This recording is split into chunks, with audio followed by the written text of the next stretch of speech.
Social media एक ऐसा platform है जो लोगों को अलग डायरेक्शन में लेके जाता है। आपका क्या मानना है, कस्टमर को एक राइट एडवाइजर पास पहुंचना चाहिए? देखिए, मेरा ये मानना है कि आपको सारथी की जरूरत नहीं है। हम उनके ऑफिस में गए तो he was only man sitting. मैंने कहा बाकी लोग कहाँ हैं? आपकी फंड मैनेजमेंट टीम का है। बोले वो फंड मैनेजमेंट टीम नहीं है, सब आर्टिफिशियल इंटेलिजेंस एल्गो से काम होता है, मैं ही हूँ जो भी। Now this becomes a key man risk and this portfolio manager was performing very well, but would you like to give money, your hard earned money, to the general? Absolutely not. And that's a question Krishna ji.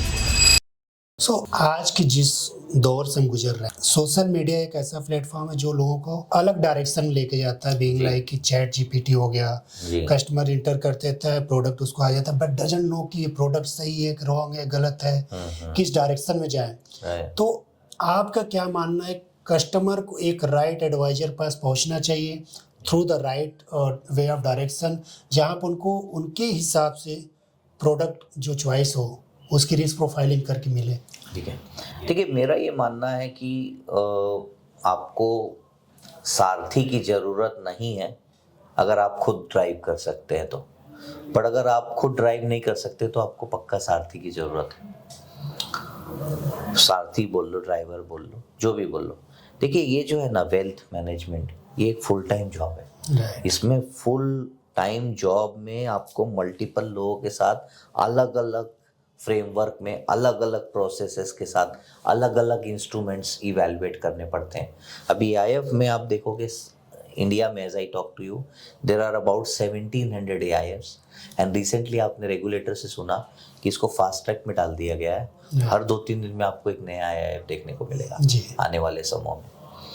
PMS 1250 PMS scheme है, जिसमें बोला सिर्फ top 10 को छोड़ के आप देखेंगे तो 1240 schemes are good for nothing. Right. I can tell you with lot of authenticity है। सेम म्यूचुअल फंड में आपको हाल दिखता है। और इसके अलावा इंटरनेशनल में तो बहुत लोगों को तो पता ही नहीं है कि इंटरनेशनल इन्वेस्टमेंट कैसे किया जाता है। तो अगर आप ये कर सकते हैं खुद, तो फिर आपको किसी सारथी की जरूरत नहीं है। You should do it. पर आप सोचेंगे कि क्लाउड से और चैट जीपीटी से इंफॉर्मेशन बिल्कुल इंफॉर्मेशन निकाल सकते हैं, बट उस इंफॉर्मेशन तो पहले भी अवेलेबल थी, गूगल में भी इंफॉर्मेशन अवेलेबल थी, ऐसा कुछ नया नहीं हुआ है। बट उस इंफॉर्मेशन के ऊपर आपका क्या कॉल है एज अ हाउस, आपकी क्या स्टडी है एज अ हाउस। मैं एग्जांपल देता हूँ। There is this portfolio manager, I don't want to name, when and we do complete due diligence। हम उनके ऑफिस में गए तो he was the only man sitting। हमने कहा बाकी लोग कहाँ हैं? आपकी फंड मैनेजमेंट टीम का है। बोला वो फंड मैनेजमेंट टीम नहीं है, सब आर्टिफिशियल इंटेलिजेंस एल्गो से काम होता है, मैं ही हूँ जो भी।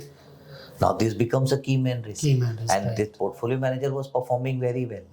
But would you like to give money, your hard-earned money, to the general? Absolutely not. Absolutely not. That's the question, Krishna ji. That as long as you think you can do all these due diligence, then you should not be looking at anybody. You should be managing your own portfolio, because the kind of risk that you can take in your own portfolio is very difficult for anybody else to take that. But if you don't have enough frameworks, processes, and more so the experience and the wisdom that takes time to build, then I would say that you should not be playing around with your hard-earned money, and immediately identify a high quality wealth managers who has first capability to understand the domain, should have alignment of interest to work with you. You know, the more you make money, the more he makes money, so there is an alignment of interest. And third most important, there has to be a high degree of integrity.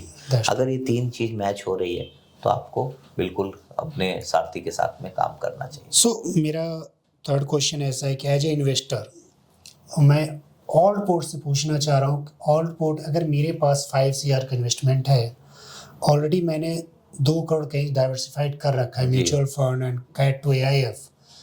सो आपका क्या suggestion रहेगा कि मुझे inward investment ज़्यादा जाना चाहिए, कि या मुझे अपने पोर्शन को डाइवर्सिफाइड करके आउटवर्ड इन्वेस्टमेंट में पोर्शन में अपनी भागीदारी रखनी चाहिए? देखिए मेरा ये मानना है, हमारा जो थॉट प्रोसेस है ऑलपोर्ट में, वो फोकस इन्वेस्टिंग पे ध्यान रखता है। सबसे पहला हमारा जो ऑब्जेक्टिव होता है कि what is a goal. There should be absolute clarity in terms of what is the underlying goal of the overall portfolio.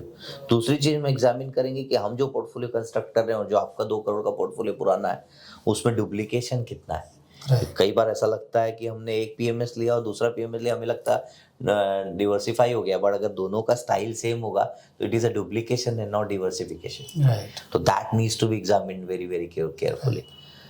Third and most important aspect is, मैं इनवर्ड एक्सवर्ड आउटवर्ड ये बोलना बहुत मुश्किल है, ये अलग अलग इन्वेस्टर का अलग अलग रिस्क एपेटाइट होता है, जी। यू नो, अलग अलग स्टाइल होता है, अलग अलग सोचने का तरीका होता है। तो इसके लिए अगर आपकी ये शर्ट है, अगर इसे आप स्ट्रेच करवाते हैं आज, जी। तो आपको अपने हिसाब से उसको साइज को मेजरमेंट करवा के आपको करवाना पड़ेगा Right. Tailor made. तो इसका कहने का मतलब है हम कैसे करते हैं, हम रिस्क एपेटाइट चेक करते हैं, हमारे पास जी। में सेट ऑफ क्वेश्चंस होते हैं, प्लस हमारा खुद एनालिसिस होता है by working closely with fund investor. कई बार हमारे पास इन्वेस्टर आते हैं, बोलते हैं कि अभी 5 साल 7 साल के लिए पैसा है, अग्रेसिव है, लेकिन जैसे ही मार्केट टर्न होता है वो घबराने लग जाता है। Right. तो वो हम उनके साथ अगर 1 दशक से काम कर रहे हैं तो हमें बिहेवियर पता चल जाता है। इसलिए बोलता हूँ कि आपको बहुत जल्दी वेल्थ मैनेजर चेंज नहीं करनी चाहिए, जी। क्योंकि वेल्थ मैनेजर धीरे धीरे आपके नेचर के अनुसार आपका पोर्टफोलियो कंस्ट्रक्ट करता है। तो जैसे आपका एक फैमिली डॉक्टर होता है, एक फैमिली में एक एडवोकेट या लीगल कंसल्टेंट होता है, ठीक इसी तरह से अगर आप HNI अल्ट्रा HNI है तो आपके पास में एक ट्रस्ट वर्दी वेल्थ मैनेजर का होना बहुत ही जरूरी